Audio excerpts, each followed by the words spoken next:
Hello all. In the series of learning about classification algorithms, we have seen what is KNN, we have seen what is decision tree. In the last session, we have seen what is a naive-Bayes classifier. So today in this session, I would like to talk about another most important algorithm of classification algorithm, which is random forest. Okay, so already we have seen decision tree algorithm, right? So random forest algorithm is also one of the most powerful learning algorithm which is actually based on decision tree.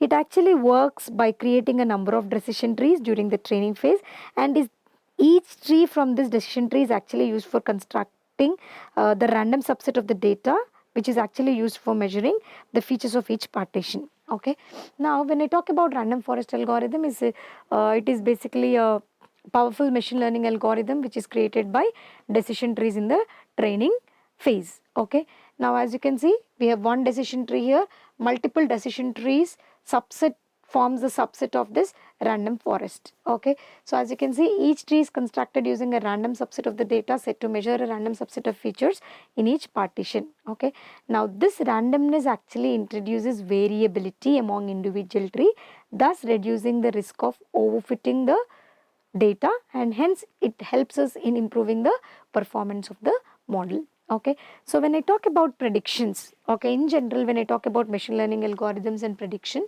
the algorithm actually, this particular algorithm actually aggregates the results of all the trees. Okay, so individually it performs the functionality, and after that it aggregates the result of all the trees either by voting or by averaging. Generally, we have two procedures. Let me discuss about them in the further slides.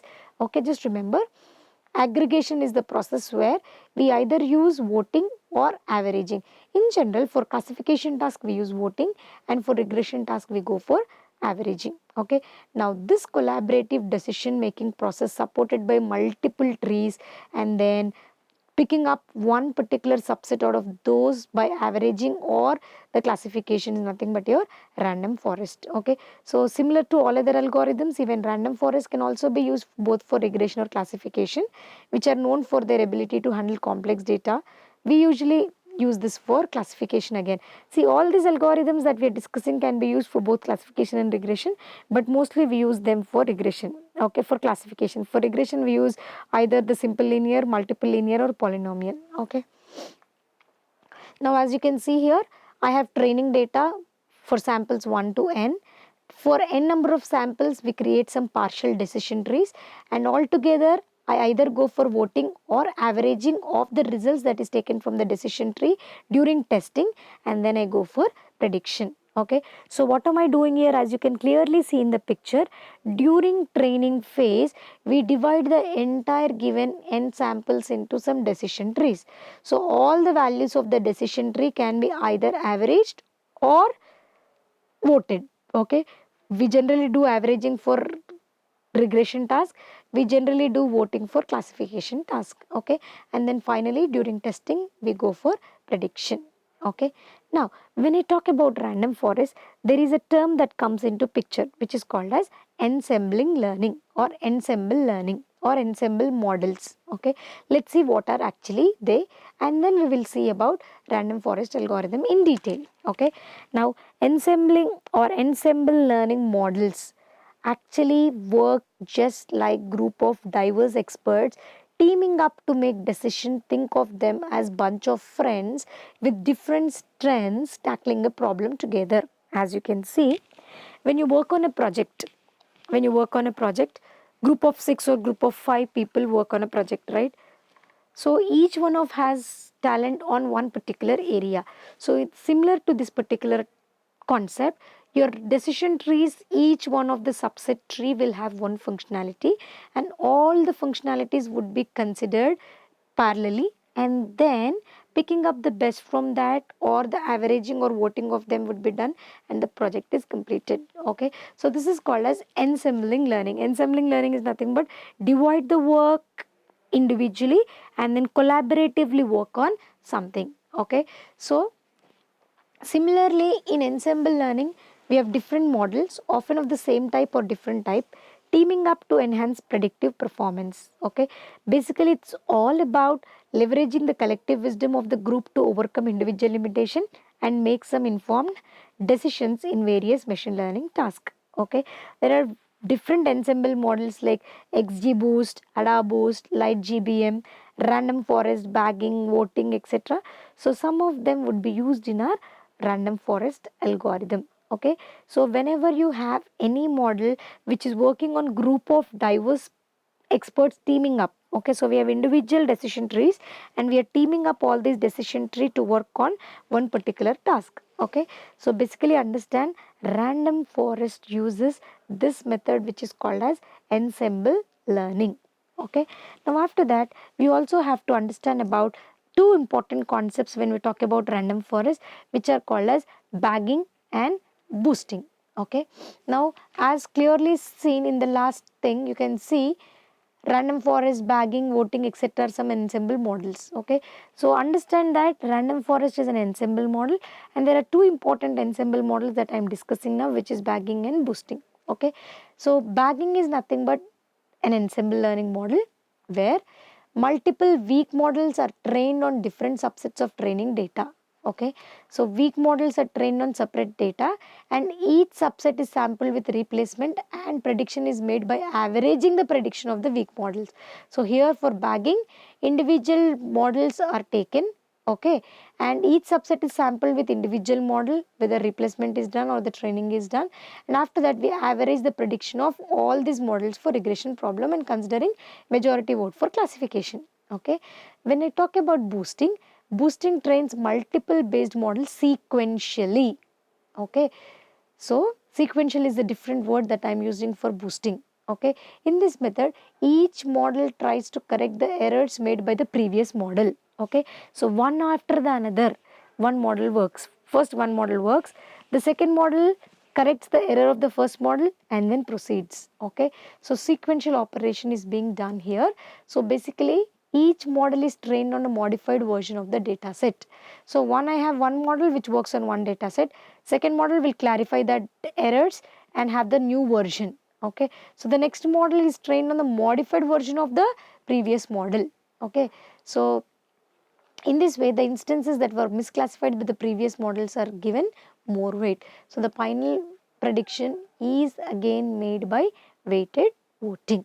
Okay, so these are two concepts which are called as bagging and boosting. Okay, so please understand what is ensemble learning, understand what is bagging and boosting. Okay, now let's see how does a random forest algorithm works. Okay, first we have ensemble of decision trees. We have multiple decision tree as subsets, so we'll go for ensemble. So when I talk about ensemble, I say random forest will leverage the power of ensemble learning by constructing an army of decision trees. So we'll have individual decision tree which are nothing but the individual experts, each specializing particular aspect of that particular data, and then they operate independently first of all. After that, they minimize the risk of the model being overly influenced by one particular instance or feature or a given single tree. Okay, after we go for ensembling of this decision tree which are working individually, then we will go for random forest selection. Okay, so to ensure that each decision tree that is ensembled brings unique perspective, so random forest will actually employ random feature selection out of these decision trees. Okay, so we have two phases. The first one is training phase, the second one is testing phase. Okay, so during the training phase, each tree will add a random subset of features which is chosen. Okay, now this random that we are introducing, this randomness will actually ensure that each tree will focus on different aspects of the data. Okay, now after we ensemble decision tree, after we go for random feature selection, we go for applying bootstrap, aggregating or bagging. Okay, so this technique of bagging is the cornerstone for random forest algorithm, which actually involves multiple bootstrap samples from the given original dataset, allowing the instances to be sampled with replacement. If you have any errors, they can be replaced and then we will have a new dataset created out of that particular decision tree subset. Okay, now this results in different subsets of each data for each decision tree, introducing variability during the training. Okay, once we are done with bootstrapping, we will go for decision making. Okay, so that is testing. So when you are testing or when you are making prediction, each decision tree from the random forest casts its vote. For classification, as I told you, will go for the voting. For regression task, will go for averaging. Okay, so first we will ensemble decision tree. Second, we go for random feature selection. Third, we'll apply bootstrap or bagging, bootstrap aggregating or bagging, and then finally we'll go for decision making and voting. Okay, so this is what is being done. So as you can see, I have flower of fruits in a basket, that is my instance. I'll create separate decision tree. So first tree says class A, which is apple. Second tree says class A, which is apple. Third tree say class B, which is banana. So based on that, I'll either go for voting or averaging. So in this case, it is classification, I go for voting. If it is regression, we go for averaging. Okay, it is classifying fruits, right? So hence I go for voting. The two classes says it is apple, so my final class is apple. Okay. So there are key features. These are the important key features that you have to understand when you actually work on random forest. You have to handle missing values. Okay, and then you have to handle high dimensionality. Even if you have high number of features, you can still work using random forest. So you have to handle high dimensionality. Feature importance. Okay, so as you have seen, helping to understand which variable contributes most of the prediction is very important when you work on random forest. Robustness noise, overfitting prevention because of ensembling methods. Okay, now let's consider a real world example where a random forest can be used actually for prediction. Okay, so let's see what example are we taking. Okay, so when we talk about random forest, let's see what are the steps. First we go for data pre-processing. Next we apply bootstrapping. Then we train individual trees, that is the subset of the random forest. Each decision tree is trained separately. And then we'll go for ensemble prediction. For classification we go for voting. For regression we go for averaging. Okay, now let's take this sample data set, random forest flowchart. Okay, I want to check a person's continuation to the loan or not. Okay, so let's see loan data set. So first of all, I take the data, then I'll create a subset of, I apply bootstrapping to that.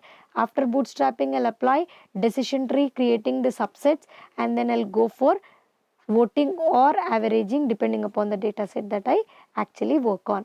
Okay, now let's see the data set that we are working on. It is loan default, whether the applicant will default the loan or not. Applicant defaulted the loan or not. Okay, so there are different features. Let's say age, income, credit score, loan amount, loan tenure, and the target variable here is loan default, whether the applicant defaulted on the loan or whether he didn't do that.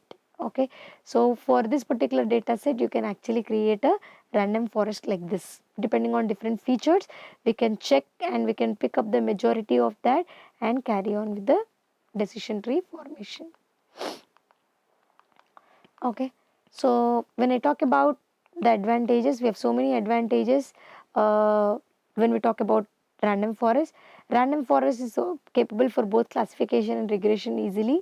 Okay, the previous algorithms mostly for classification, but here random forest can be used at most important for both classification and regression.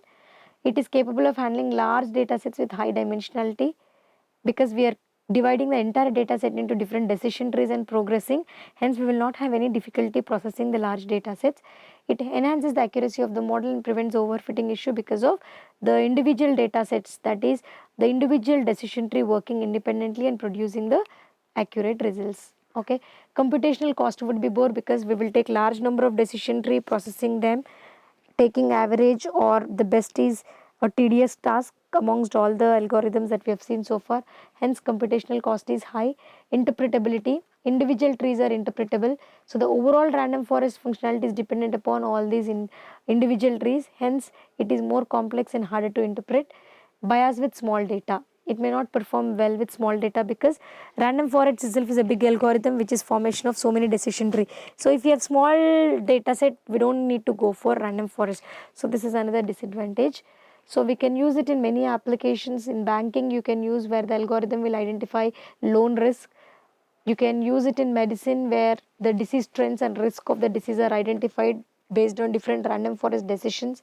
Land usage, marketing trends and analysis can also be done using random forest. Okay, so these are the different applications, wide range of applications, wide data, we use random forest in short. Okay, so this is all about another algorithm which is called as random forest. Thank you.